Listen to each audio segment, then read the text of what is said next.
So I ran out of time to get to this on the radio show, and that is Rivian. Rivian is really becoming the new American Motors in more ways than one. And in one way, that's not too good because it seems like they might go the way of American Motors, which I don't know when the last time you walked into an American Motors dealership.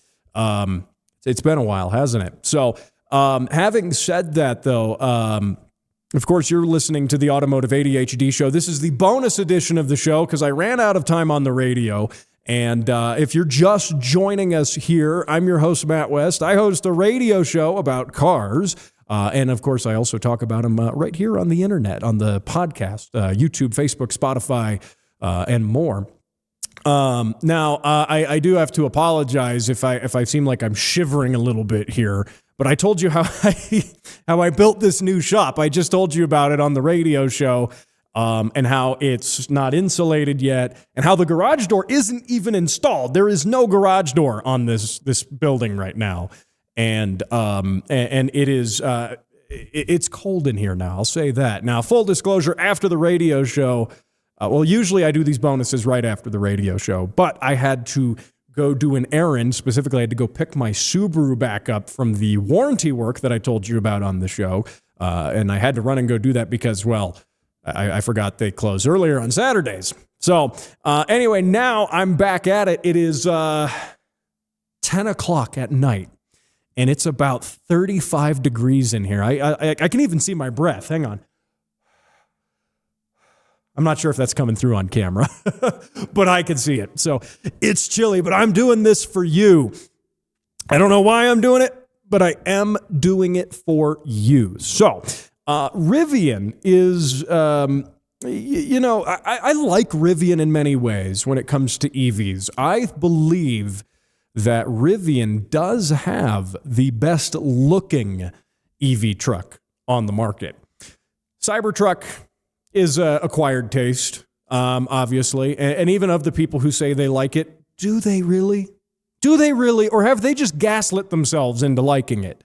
Now, full disclosure, I've got a family member with a Cybertruck, and I'm actually pretty impressed with it. It's a fun truck to drive.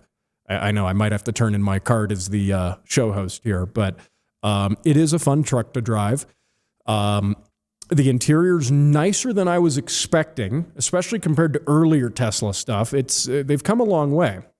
So I do like it in some ways. Now, is it a beautiful truck? Is it traditionally gorgeous and beautiful? No. Granted, trucks don't have to be beautiful, but the Rivian is a really good-looking truck. That R1T, it's got great lines, a great look to it for an EV truck.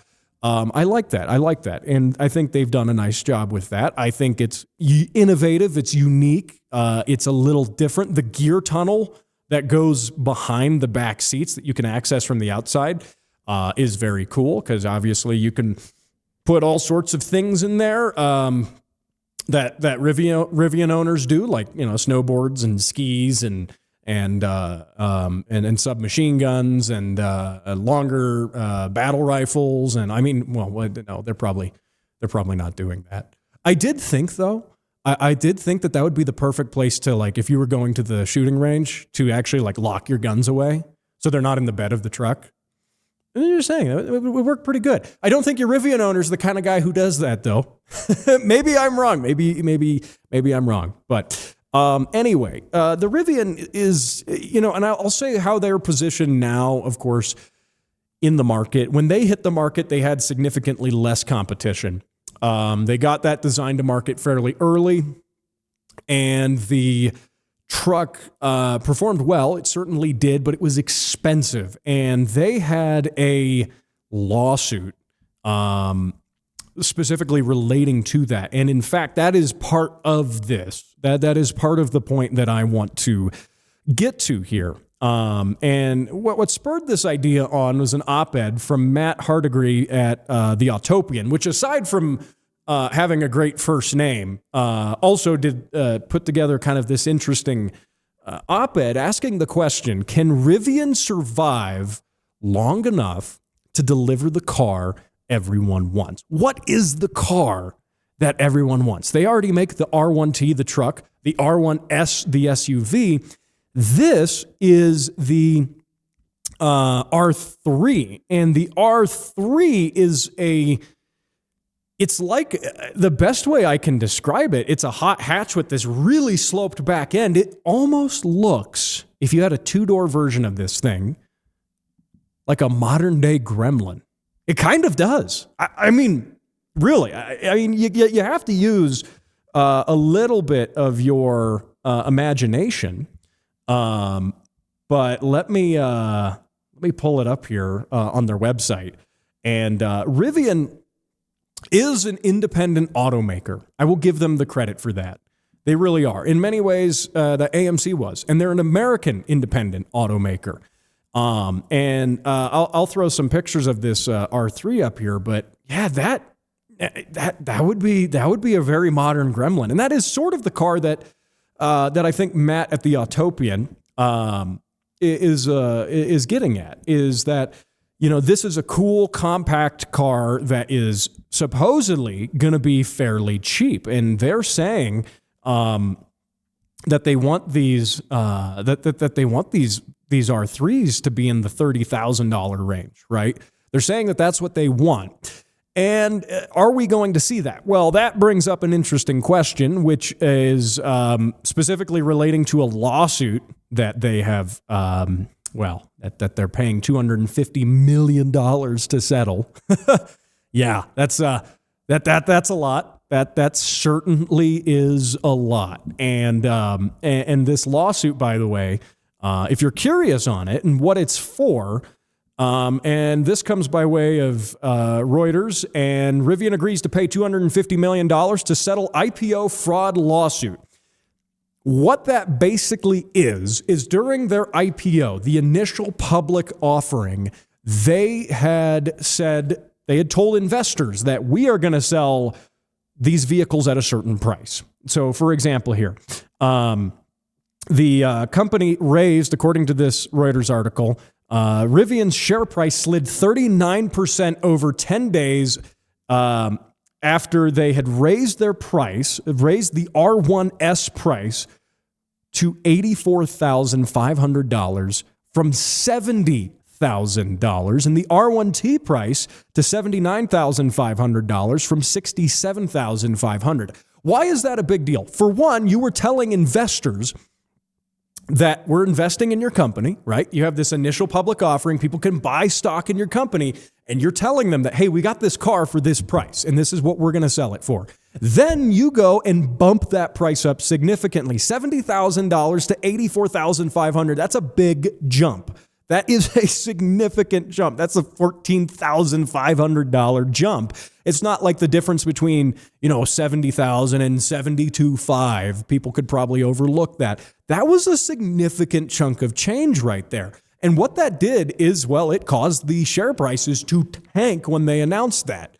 And now, and granted, this happened a little while ago, but the lawsuit has just come to fruition, and they are now paying $250 million to settle that. That's not good if you're Rivian, because Rivian has got some other challenges going on. And Matt at the Autopian points out that the EV market as a whole is just declining as a whole. And it really is. I mean, between interest in EVs, between obviously the government subsidies in EVs going away, the tax credits, and also you do see that people are buying more gas cars and they're driving those gas cars more. And that ties into the discussion I had on the radio show earlier today about those gas prices being a lot lower, about us hitting a close to, a 4-year low in gas prices. And that ties into that. Gas is getting cheap again. Is it going to stay cheap? We'll see. We will see about that. But it's getting cheap. Gas cars are a lot cheaper. And I've looked at the EV truck market, and EVs as a whole have depreciated significantly, not just the trucks. EVs are the fastest depreciating cars on the market right now. They really are. And that's all EVs. And in the EV truck world, certain things like the Ford F-150 Lightning have depreciated massively. A $60,000 Lightning from 2023 is like a $32,000, $35,000 vehicle now. And there's a lot of listings, for sale listings, that back that up. And that's part of it's because the EV technology obviously has changed quickly. A lot of the early Rivians too aren't technologically the same as like your latest EVs hitting the market now. The Cybertruck using an 800-volt electrical system. The EV world, that space, that tech space is growing really fast, and it's changing really fast. Battery capacity is changing really fast too. The Ford F-150 Lightning, standard range, 240 miles. You compare that now, that's like nothing compared to the standard range on any current EV at the moment, which presumably is also what has contributed to the depreciation on the Lightnings in many ways. So we have this decline in interest in EVs. For the record, I don't think EVs are going to go away altogether, but I also think all of the people who came out and said, yeah, like your gas car, you like it now, you enjoy it while you can, it's going to go away. We saw that for years. I spoke out against that kind of mentality on this show. I'm long on gas cars. I'm long on internal combustion. And if you've listened to my show, if you've listened to it for a while, you know that. You absolutely know that. And I think, can I say it? Can I say I think I was right? That the whole notion of like, well, give it 5 years and enjoy your gas car now. You're not going to be able to drive it a few years from now. You better start liking EVs. That's been the criticism we've gotten, but that's infected even the automotive space. I don't know how many times I've been browsing on various automotive publications, all sorts of them. And even the authors and the staff writers and the people there are like, well, this is cool now. I guess we got to enjoy it while we can. No, that's the wrong mindset. That's the defeatist mindset. You've already given up on it and admitted it is what it is. And again, am I anti-EV? No, I like them. They're great for a number of use cases. They really are. Is that use case your use case? I don't know. You would have to determine that. And I do think we will see EVs as a persistent thing in the market. And we'll probably see people, as the tech gets better and as they get cheaper, I think we'll see people definitely funneling over to them in maybe greater numbers than we have. But we're not. I'm just saying it. We're not going to see this thing where gas cars are kicked to the curb and everyone's driving EVs. I'm not seeing that happening. And it goes to show that when you remove the government subsidies from that the demand for it has gone down, which means that the product on its own doesn't have the ability to sustain itself in a free market without subsidization, which that means fundamentally something is, I won't say wrong, that's not the right way to put it, but the product is not in such a way that people are flocking to it and buying it in droves because it's just so good. No, it fits a limited use case, and it can fit that use case really well. Really well. But it doesn't fit every use case well. And obviously people were maybe bending him into use cases that didn't necessarily fit as well just because they were subsidized. So you take away those subsidies, you make EVs play in the open market just like everyone else has to at this point. And surprise, we're not seeing them in as many droves as we were when the government was basically mandating, and not just our government in the US, but in Europe, they're just mandating that. Well, too bad. Going to have EVs 2030, 2035. They make up these arbitrary dates. And, now that we're seeing a little bit of a pullback from that, at least in the United States, I doubt we're seeing that in Europe, but at least we're seeing a pullback from that. We're seeing the natural market do its thing in this case. And that may, in fact, spell the end for Rivian. It really might, because in addition to paying a $250 million settlement, that's not good for your bottom line as a company. Rivian has also had incredibly low numbers sales-wise, and so much so that Volkswagen has recently injected a bunch of cash into the company, no doubt for a portion of control of the company. This happened back this happened last year, but they invested, by the way, summer of 2024, they invested $5 billion into Rivian. Wow. 5 billion. That's a billion. I didn't misspeak there. They did that. And presumably that has a significant share of Rivian, and obviously Volkswagen wants to get something for that money. You know, Rivian being an independent American automaker, I mean, even barring from the fact that they're doing EVs, right? Just an automaker, right? We don't have any independent American automakers in this sense, aside from Rivian. When I had Joe Ligo on the show a few weeks back, talking about his documentary, The Last Independent Automaker, his documentary series on AMC, great series, by the way. Since doing the interview, I went back and rewatched it again, and wow, I mean, gosh, it's such a good series. I have to plug that. I absolutely do. But he's right. When we don't have truly an independent American automaker anymore. Now, you look at the historical parallels between Rivian and American Motors. American Motors had to partner up with the French. They had to partner up with Renault and to inject some life into their company to save it from going under. We see that with Rivian. Rivian's the closest thing to an independent American automaker.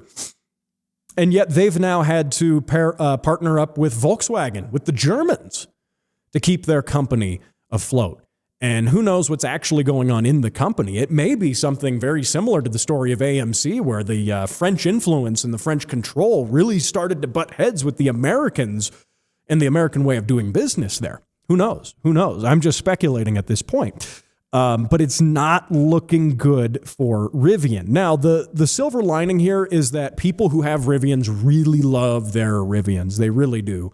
I ran into a guy, I was doing a Facebook marketplace deal for, of all things, a portable solar battery setup for this shop. It's like a $5,000 solar battery, and I bought it used off a marketplace for like $2,200. In fact, that's what's running the lights in here right now, which is pretty cool. I don't even have the solar panels set up. I just charged the battery off of the mains electrical from the house and then brought it in here. It's an 8 kilowatt battery. It's really cool. But anyway, that's a rabbit hole I don't need to go down. But I bought it off of this guy, and he drove up in a Rivian, and I got talking to him. Oh, you like your Rivian? What do you like about it? He's like, oh, it's a great truck. I really like it. It's comfortable. I like how it looks. It's just all around a fun vehicle to drive. It's got a ton of power. I mean, Rivian owners, and he started telling me his experience owning it, and hasn't had many issues with it, and takes it off-roading, and then he commutes with it on top of that. I mean, you could just really tell that he was passionate about that truck, and he really liked it. And that's one thing I've noticed with EV people. They love to tell you about their EVs. They love to tell. You walk up to one of these guys at like a Tesla charger, they will tell you everything about their EV. They're more than happy to do that. And you know what? Good for them, because we're all here for cars. And I wouldn't be here doing a car show if I didn't love talking about cars. So I'm glad to see at least some enthusiasm in that sense in the EV space too. It's not just tech bros. So anyway, Rivian really is dealing with some financial troubles. They're paying a high settlement.